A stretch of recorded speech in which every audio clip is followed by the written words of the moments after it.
This 9 out of 10 property investors make errors, which is the crux of the compliance crackdown, I suppose. I mean, that sort of started in 2017, 18, when the random sampling program commenced to calculate the tax gap, which is essentially the amount of tax that the ATO consider they're missing out on. And I suppose the interesting part is how they calculate that. That's a terribly small sample size when you talk about how many investors there are. Guilty until proven innocent, unfortunately. And now it's AI generated. And so now these days, if you get a letter, you've got 28 days to prove yourself innocent, so to speak, or the ATO will adjust your tax return. To me, take that as the learning and the message from here, which is, hey, all roads going to point back to getting your house in order, dotting I's, crossing T's, your paperwork, equity strips. That's why this becomes super, super important. G'day everyone, welcome back to another episode of the Australian Property Investment Podcast. I'm always looking for how to make investors' lives either richer by buying more property or easier through tech. And today we're going to open this wide open.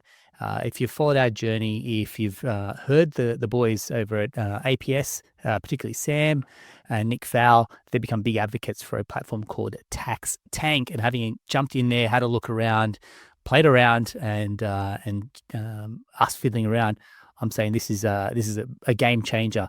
But we're not here to talk about platforms or product or tech. We're here to actually zoom out a little bit and actually go through the nuts and bolts of, as an investor, why housekeeping becomes super important. There's times where you play in shades of grey, and there's times where the letter of the law is true to form, and you do not want to fall outside that, particularly with the ATO as well. So we've brought in Nicole Kelly, who is the mastermind behind TaxTank, and very much going to kind of walk you through, what the ATO is looking for, what are they forensically looking at when it comes to property investors, and how so many investors actually get this wrong. So Nicole, welcome on. How you doing? Great, thank you for having me. Yeah, Thank you. it's definitely an interesting topic. It is. It's not too often that tax and interesting go in the same conversation, but you've managed to do this really, really well. So I want to say kudos to you and your team for putting this together. I think you've done extremely well. Yeah, definitely. Well, we've tried to build a product that didn't exist and something that people really need. And we've been building it for quite some time. It's sort of been 5 years in the making, but the product now is very timely, especially in consideration to what's happening on the ATO compliance side. Yeah. So it's probably a really good place to start, because you go ATO compliance, for example. I know that tax debt, particularly small business owners, that's the firing line, and they're taking a fairly hard line approach to that as well. But for property investors, I don't say they fly below the radar, but you can see that there's been a number of investors that have been forensically investigated. And let's talk through, I guess a really good place to start is right upstream, going, what is the ATO really looking for, and how do we stay on the right side of the law?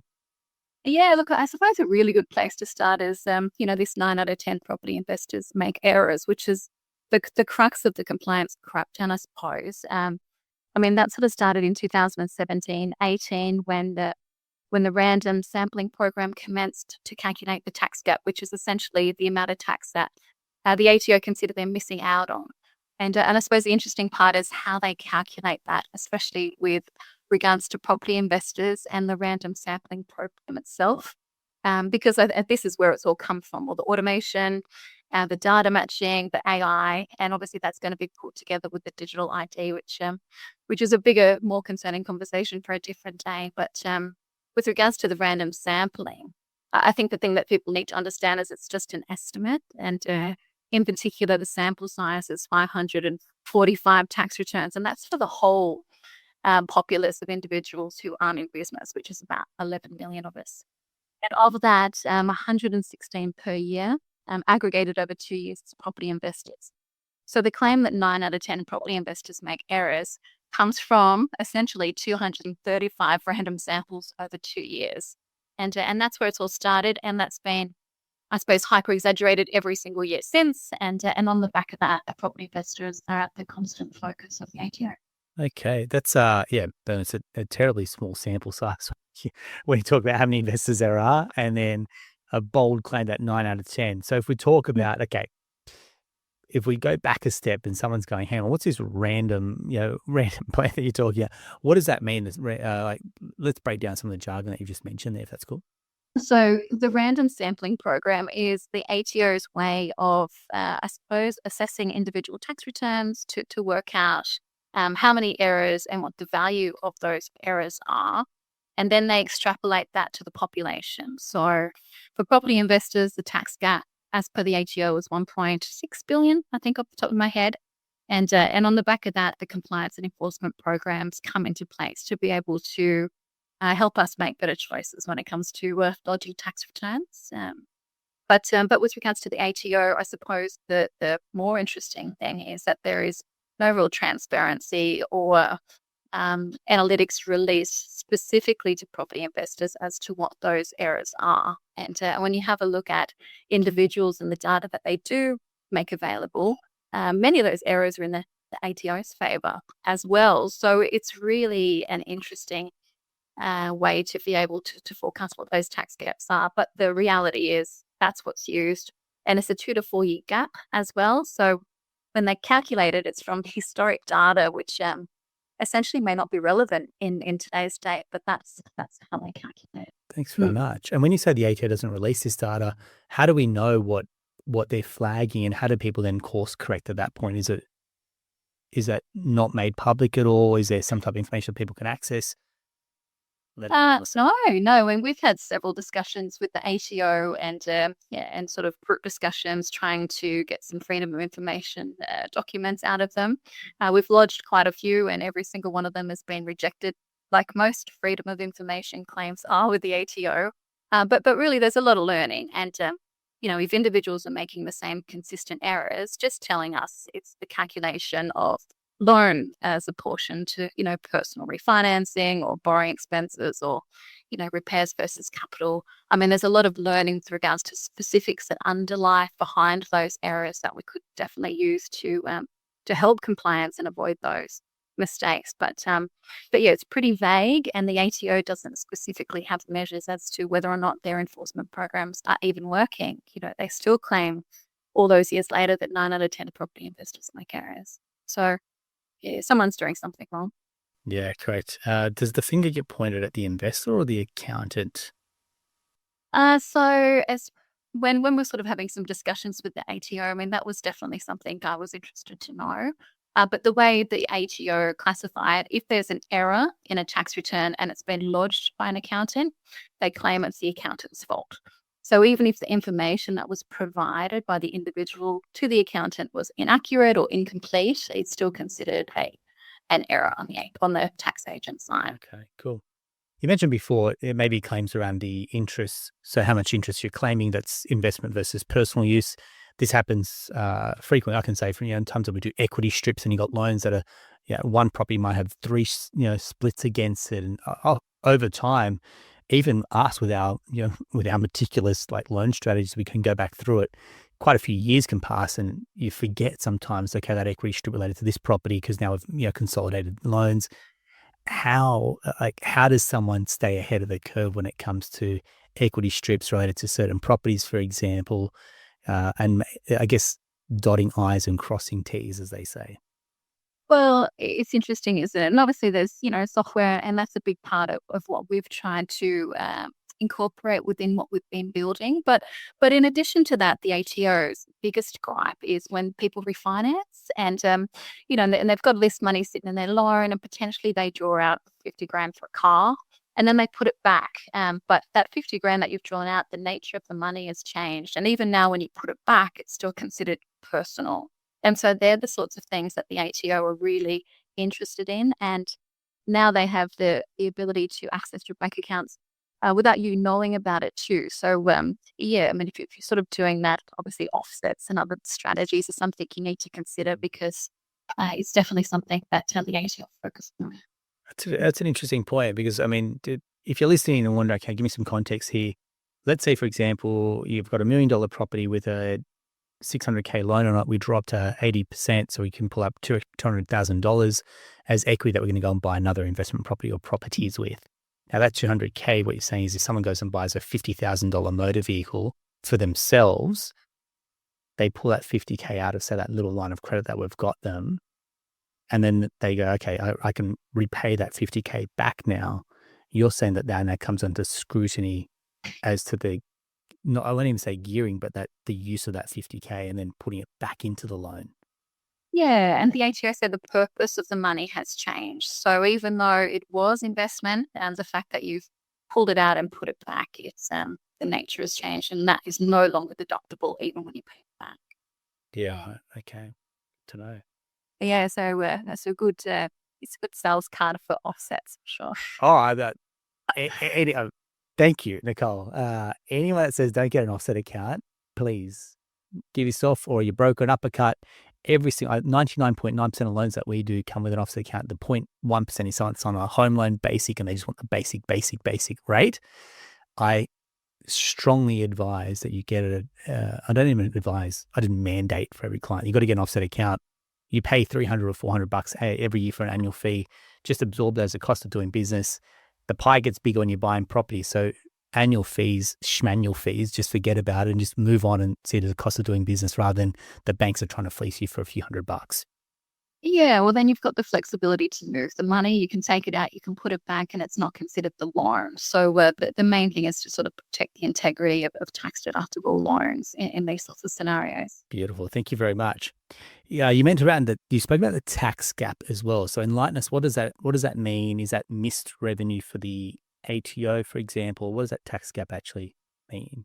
Yeah, and so obviously the job of the ATO is to collect tax and interpret, tax legislation and enforce that. And the tax gap is what they consider they are missing out on. And it's quite broad and there's a lot of different touch points and a lot of different taxes that they're focusing on. But what we've been interested in specifically is the tax gap as it relates to individuals, which was 9 billion, and obviously of that, I think it was 1.6 billion was specifically related to property investors as far as the ATO is concerned. And so now, when you have a look at all of these compliance programs, I mean, data matching is just out of control. I've got a little list that I could sort of run through and highlight how intensive this is these days. If you're happy to, let's go through that if you want. Yeah, look, and because there's so many, I wanted to just give you like the top 5 that I think are just important to know. But obviously they've got the state and territory, land titles, revenue officers, and all of the property platforms. That's a bit of a given. But banks, mortgage lenders, and finance companies, and they're cross-checking your declared income as well. So they're not only just checking your transactions and your loans, but they're checking, I suppose, your lodgement, your borrowing capacity, and the information that you give to these institutes when taking out loans. State bond authorities, to detect undeclared rental incomes, quantity surveyors, developers, real estate agents. So they're validating your depreciation and your other associated claims. And obviously utilities and third-party supplier data. So electricity, gas, council rates, Airbnb platforms, to really sort of make sure that, any dates that you're giving, especially CGT calculations, is accurate, and monitoring that very, very closely. Yeah. Yeah, and that's just some. Like, the list is absolutely enormous. You'll never bleep again. Oh, I was about to say, like, I think my stomach flipped when you started to say some of those things. So, like, yeah, there's a space for grey areas and there's a space for black and white. How does someone...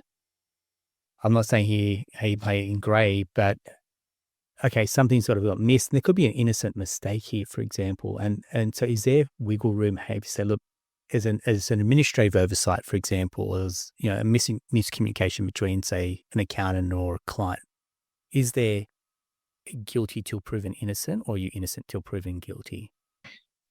You're guilty until proven innocent, unfortunately. And what makes it even more important these days is the fact that it's AI generated. So not only is the ATO collecting this enormous amount of data from these enormous sources, now it's AI generated, and the autonomy that goes into working out whether or not there's any discrepancies or anything flagging any of the data within your data set. But it's not even real people. And so now these days, if you get a letter, you've got 28 days to prove yourself innocent, so to speak, or the ATO will adjust your tax return, and then you would need to follow an objection process to be able to correct that. So it's and even though the ATO have introduced all this technology, they haven't introduced any more user-friendly ways for you to deal or manage these sorts of situations if they do arise. And the ATO get it wrong, that they say that a lot of this AI automation's in learning phases as well. It's really I mean, if you're doing things old school these days, it's very risky. Correct. And you got to think when something like this pops up and you got 28 days, you pretty much your world stops spinning and you've got to sort this out. This is important and urgent. Yeah, yeah. And the ATO won't just sort of pick one thing, they'll pick a group of things that you'll need to substantiate. I mean, whilst the ATO sort of publicise that, the key things they're looking for is loans or, capital versus repairs or Airbnb. I mean, the underlying contributor is the second most common reason for amendments is substantiation, and the first is miscalculation. So it's not just receipts. They want to see how you've calculated, an accurate, timely reporting on how you've gotten to the figures that you've gotten to. So if you have made a legitimate error, I mean, you're still exposing yourself to interest to start with and penalties. Yeah, wow. Thanks very much. Look, I generally try to bring you positive news. Trust me, this is positive. Look, I think there is a silver lining, which is, an organized client is a great client. From our perspective, I mean, an organized broker would be a great broker, for example. An organized accountant is a great accountant. So to me, take that as the learning and the message from here, which is, hey, all roads going to point back to getting your house in order, dotting I's, crossing T's, your paperwork, your equity strips. That's why this becomes super, super important. So you often hear me talk about, we don't do the hotspots. We don't do suburb deep dives, for example. What's the point sometimes if you're trying to push on the front end, but your back end is going to weigh you down? Yeah. And you get something like an audit from an ATO, and it will probably take the wind out of your sails for quite some time. And you're starting to I won't say point fingers, but your team then need to kind of drop all things and jump onto this as well, i.e. accountant, broker, whoever else you've used, the depreciation specialist too. So just understand that this becomes imperative, particularly as a lot of our clients are scaling portfolios. I think this is kind of my public service announcement to a lot of investors going, slow down to speed up. Let's jump on board. Let's get your house in order. Let's make sure everything's tickety-boo. And then once you've kind of got that transparency and this platform, and we'll go through it, will enable your team to all come together on the same page. So we're all singing off the same hymn sheet rather than I'm flicking one document to my broker, flicking something else to my accountant, for example, and there's no source of truth.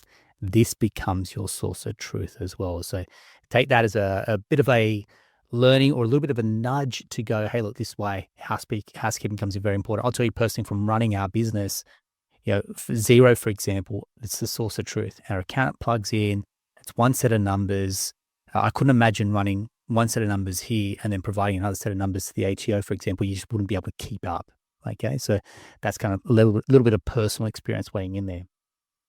So saying this goes back from 2017. So I'm guessing like AI was nowhere near what it is today compared to 2017. So there's obviously a rapid amount of investment that goes into this from the ATO. And I mean, I've heard about their supercomputers and, the way that they're doubling down on this. From your interactions with the ATO, there is no signs of them slowing down, easing up. In fact, this is probably something that's going to ramp up, isn't it? Yeah, it's only going to get worse, I think, as and worse in the literal sense, because AI is definitely something that the ATO are bringing in, and there's not necessarily those safety mechanisms or avenues for individuals affected that I think are sufficient to the AI level that they're bringing through, and I think that the ATO had a lot of time to plan for this. And like you said, with Xero and the business space, I mean, we've had softwares there for decades now for small businesses to be able to enjoy that compliance aspect. But there's been nothing for individuals at all. And the ATO has been marching ahead with this, for a solid decade to be able to enforce compliance in this sector without the tools and things for people to really understand that tax cannot be a once-a-year event anymore. Yeah, thanks very much. So when you say what's coming, what does that pipeline or budget look like for the ATO in terms of the investment that they're putting into this space, Nicole? Well, it's massive. I think everyone would have seen in the budget. In the budget, it was 999 million allocated for ATO compliance, and there was another 75 million to expand the personal compliance program as well on individuals. So we're talking massive money.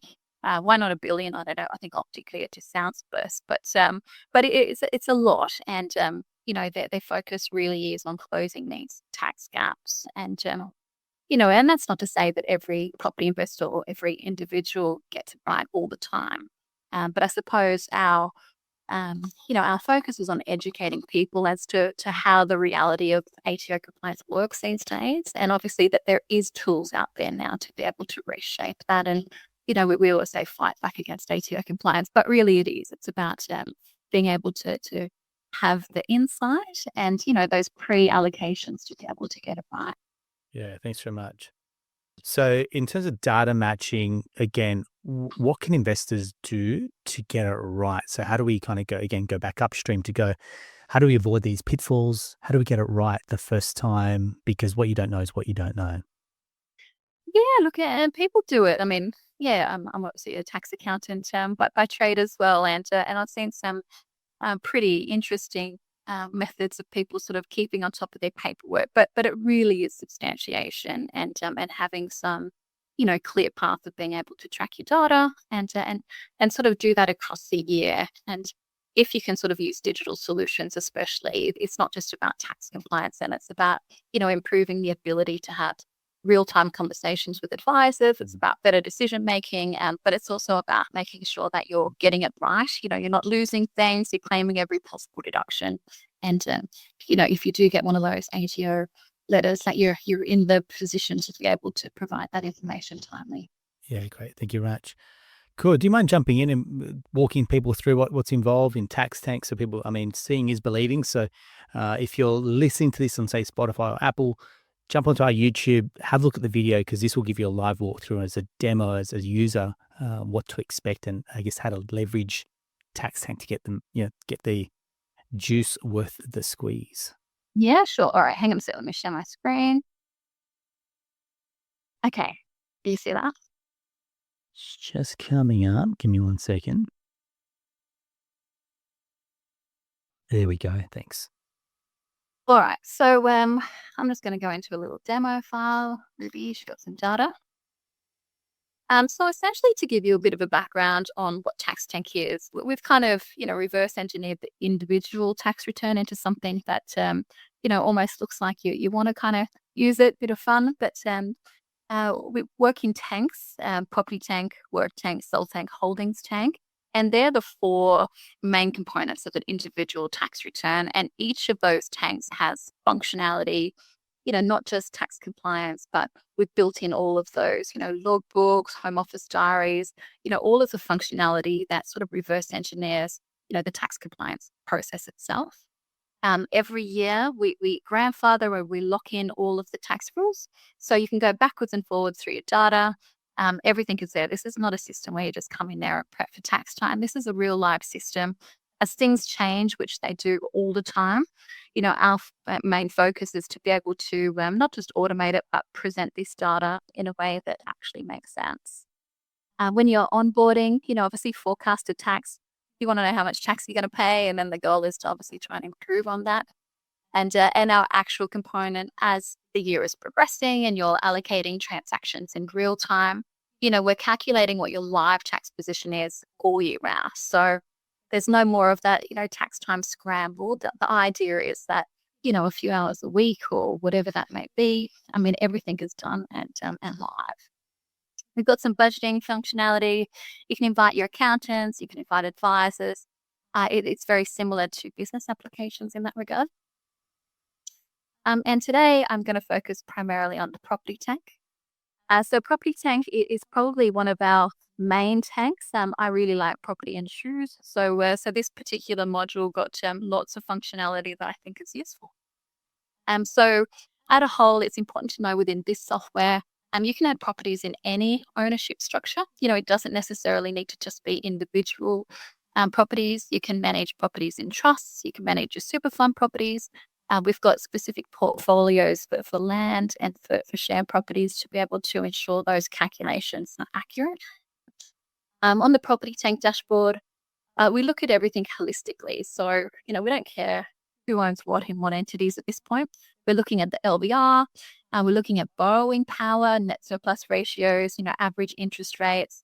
We've got some additional reports with regards to borrowing power, so you can sort of, assess which ones you want to leverage and muck around with what things look like if you're looking to buy more properties in particular. And then we sort of move into the portfolio level. So as you're adding properties, we're integrated. Well, this one's got property reach, but we're integrated with CoreLogic. So we bring you, live market values and live equity forecasts to be able to really get a accurate estimation on what your property values look like now and then into the future. And you can kind of drill down into all properties and then into those specific portfolios.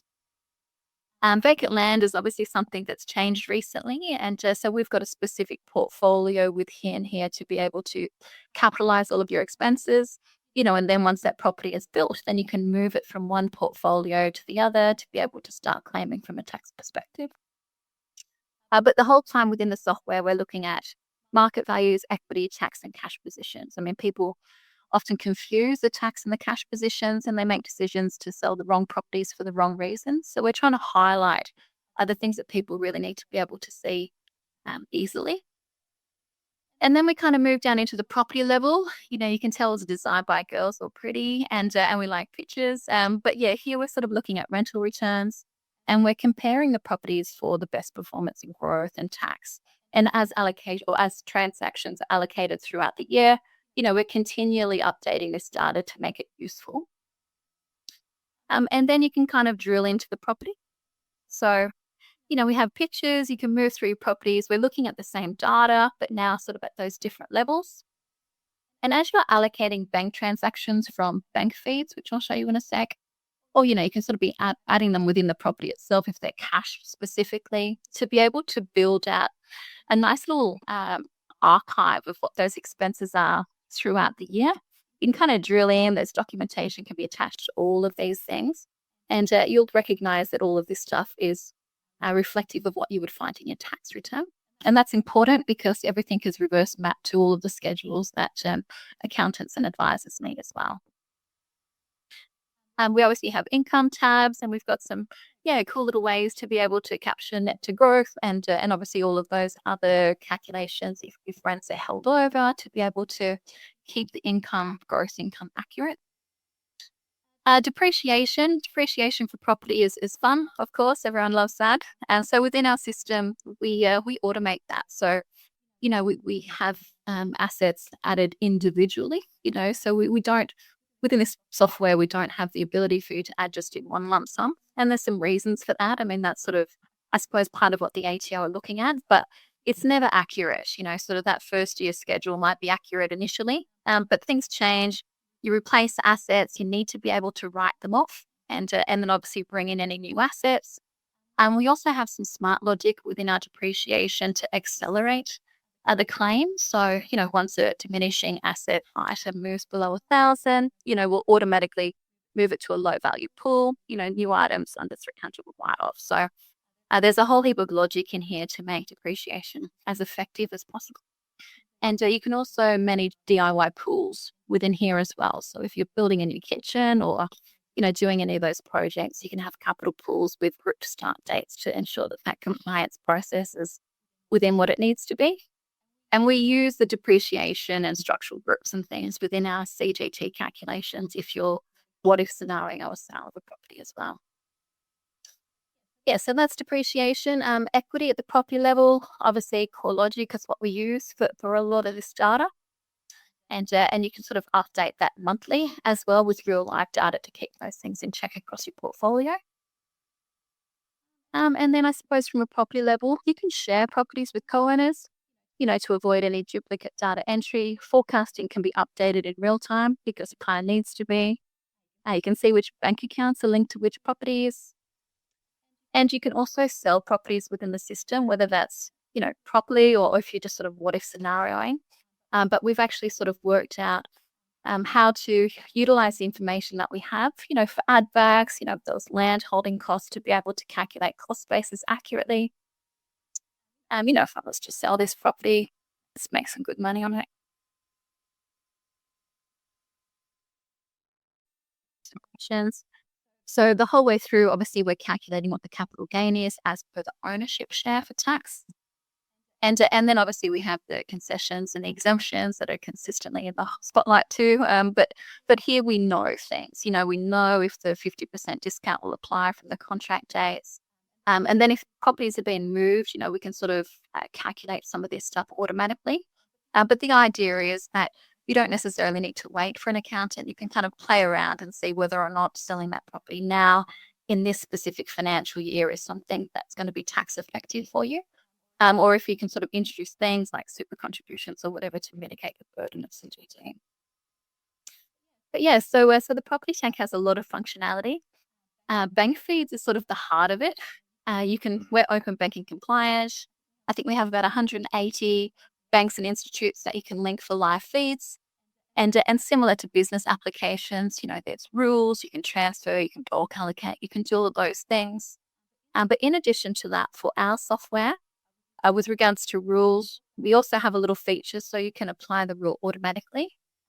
We're dealing with individuals, so there's often not just recurring transactions for tax, but personal transactions in bank accounts and things. So you can streamline allocations, and they'll just happen. So once those rules are triggered, fuel or whatever interest, they can all just allocate themselves. So yeah, the less allocation you have to do, the better. But the idea is this data is sort of done real time and up to date. Incredible. Yeah, so we like bank feeds, and that's definitely a lot of functionality within this component. But what we're producing is essentially the tax summary. So this is your tax return, sort of rather than 26 pages of stuff, we've tried to make them into one friendly little dashboard. But once again, it's sort of what relates to these little tank subscriptions. And you can drill down and you can see what's making up these different components. Property, for example, which properties and how this is impacting your overall tax position in real time. So this is essentially, your projected tax position is how much tax you'll pay or receive as a refund. But yeah, so we're trying to make it nice, and obviously you've got the forecasted component as well, and reporting. So everything that you would see in our reporting, none of it would be dissimilar to what you're expecting to see at the back of the tax return. So property schedules, once again, you can choose a property, all properties. You can choose date ranges as well to be able to, look at things performing on a quarterly or biannual basis. You have full income and expense and transaction reports. So we've tried to build in the functionality, I suppose, that's useful for individuals and their accountants. But yeah, obviously, financial reports and things aren't what you need here. It's really about giving information that's going to be useful. We have net asset reports, and you can flick between your ownership and all assets to be able to, I suppose, see where that sits on a succession planning basis.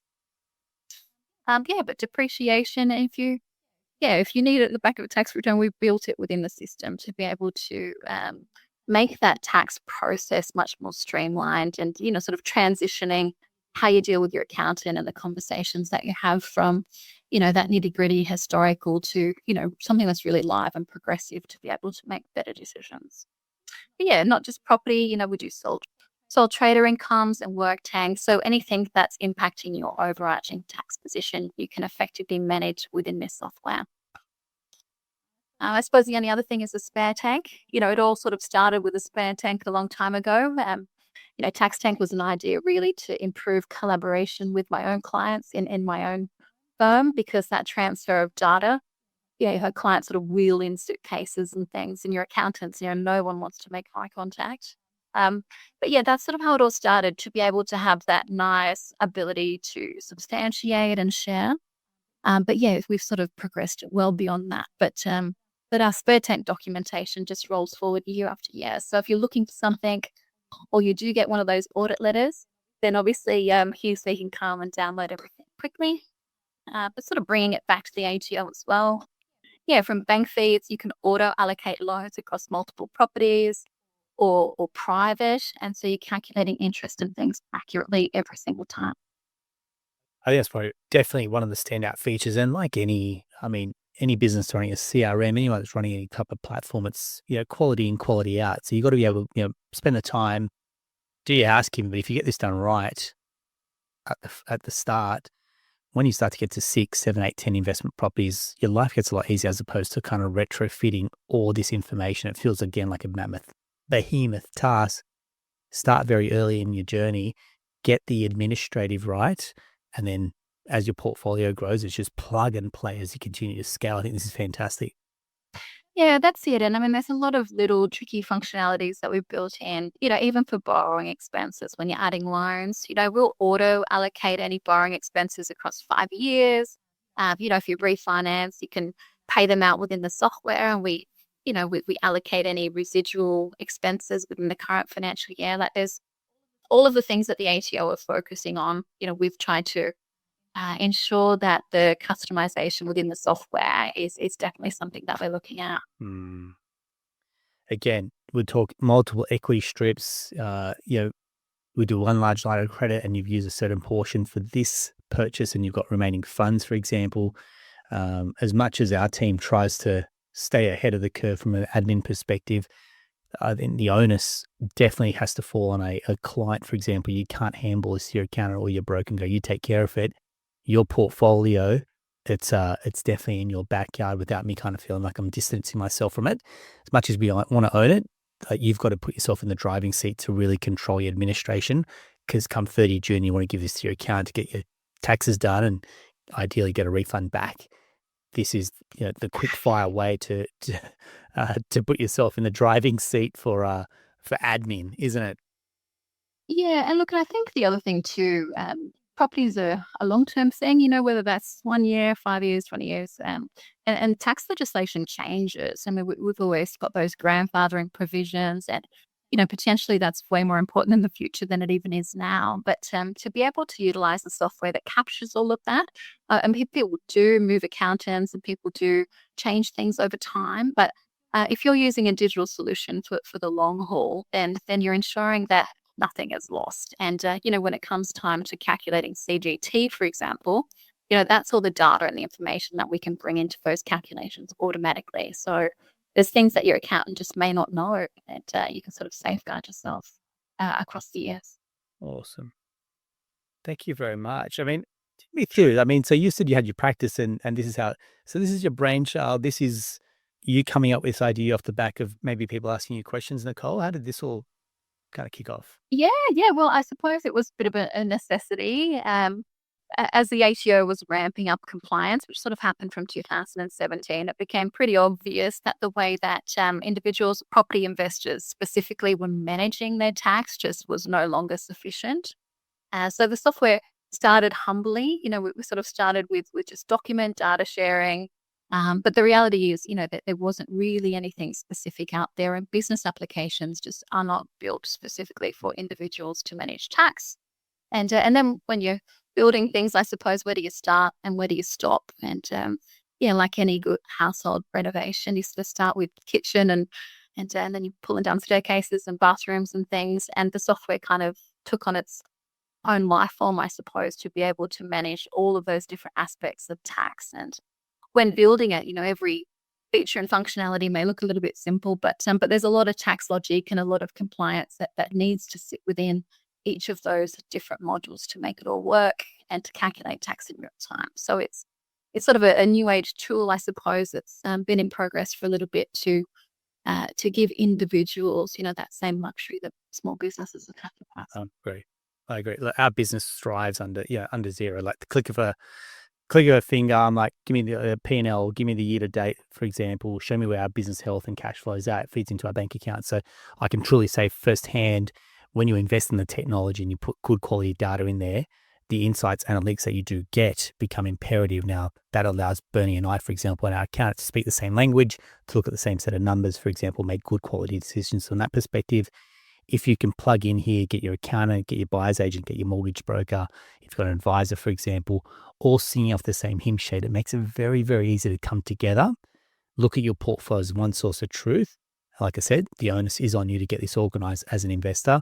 But this is one thing that if you want to treat your investment property like a business, do what business owners do, which is invest in tech and know your numbers and kind of have this rolling maybe every month so you can just keep on track of things. When you refinance to your equity strips, can feed your bank statements in there. So year end, when you know how much you can interest to calculate per property, this can all be done again with a click of a mouse. So Nicole, I want to say thank you very much for sharing. Like I said, if you're listening, this was never a product flog. Nicole, is coming on here to pretty much share what has been built.